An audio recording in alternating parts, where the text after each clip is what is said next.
Hey guys, welcome to my channel. Today we are going to build a barn quilt step by step using this adorable pattern that I found at a website called aquiltinglife.com. If you would like to sew this pattern, please visit them and purchase their sewing pattern. I believe this is called Starlight. Without further ado, let's get going. Okay, as you can see before I start my grid that this is an 8x8 square grid. I recommend when you choose your board to make it divisible by 8.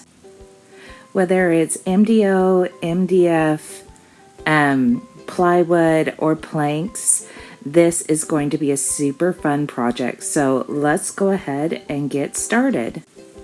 Okay, starting out, we're just going to need a pencil and a yardstick, and we'll take the width and the height of our board and divide it in half. So if this was a 4-foot board, it would be 48 divided by 2. So you would draw your lines at 24 inches widthwise and 24 inches lengthwise. Likewise, if this is a 2x2 board, you would end up doing 12 inches. Next, you're simply going to split those quadrants into half again, and then repeat vertically the same split, which now gives you a 4x4 grid. Within that 4x4 grid, we're now going to divide each of those 4 blocks in half horizontally, and then continue on dividing them vertically as well. And as simple as that, you have your 8x8 grid. So now that you have your 8x8 grid, we are going to start actually drawing the design onto your board. Starting in the top right corner, go ahead and draw your diagonal lines at the top intersection of the last row and the bottom intersection of the last row to its diagonal counterpart. We're going to mimic that again on the next side. Remember, using a straight edge for this is really a great tool, and what's great about having the grid is you just make sure your line is all matched up along the intersection of the squares. Next, we're going to take lines that are already existing. The first and the last line on both the horizontal and vertical rows, we're just going to darken those because these are going to be guidelines for helping to build the corners of the designs. Okay, this next step, we're going to take 3 squares down, 1, 2, 3, take our straight edge and make a diagonal to 3 across, starting in the top left corner.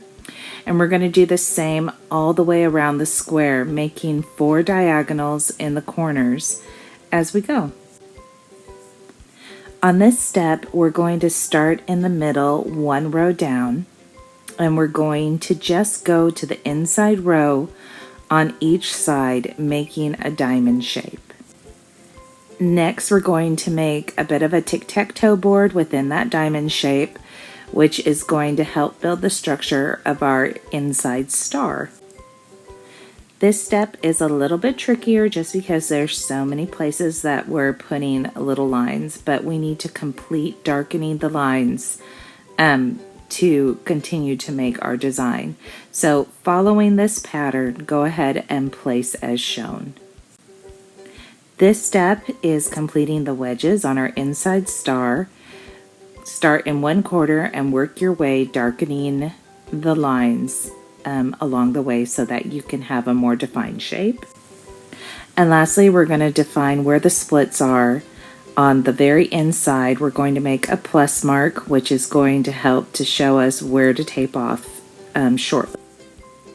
And lastly, we're going to make the X sign just from corner to corner, showing where you're going to split off on this inner star. Now, if you want to do just a 4-point inner star, then you can go ahead and skip this, but the original design is for an 8-section star. So if you want to do that, continue. Okay, I know this looks like a mess, but the way that I keep my colors straight before I tape off is I call this my pinky painting section. So I'll dip my finger in a little bit of the paint and I will mark where I'm going to use particular colors. I find this is so much easier for taping off, not getting confused on where I'm going to tape off, and not getting confused where I'm going to paint and with what colors.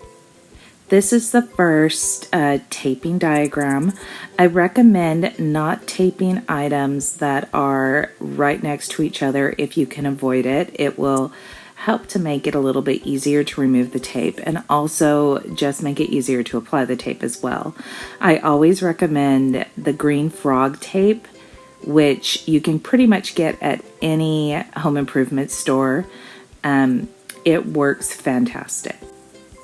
I like the frog tape, but the real key is to press it down. Press it down super hard, burnish the heck out of it as you place it down so that you won't be likely to get little leaks or have mistakes along the way. Although mistakes do happen, and that's okay. You can always fix them post-production. Okay, once you have painted your taped off area, go ahead and blast it with a blow dryer until it goes from shiny wet to matte, and then put your second coat on. Do the same thing, blast it with a blow dryer, or if you prefer to wait, that's fine too. You just want to make sure that it's solidly matte so before you move on and remove the tape.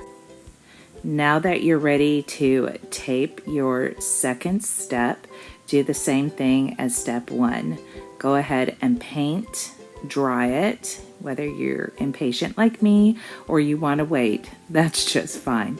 I, again, prefer to blast it with a blow dryer because I just can't wait. I want to see it finished and I want it done now. I know I'm not alone out there, so just have fun with it. Okay, now that the outside design is finished, we're going to work on the inside. And you're just going to tape these off. These are a little bit trickier. You may have to do some fussy cutting with some scissors and cut at an angle to get the inside corners just right. Now that you've finished your first section, go ahead and continue this step around the star until you have finished them off.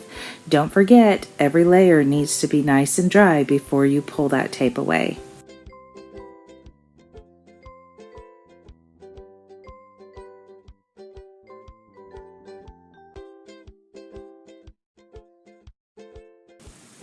And now you have a beautiful completed barn quilt.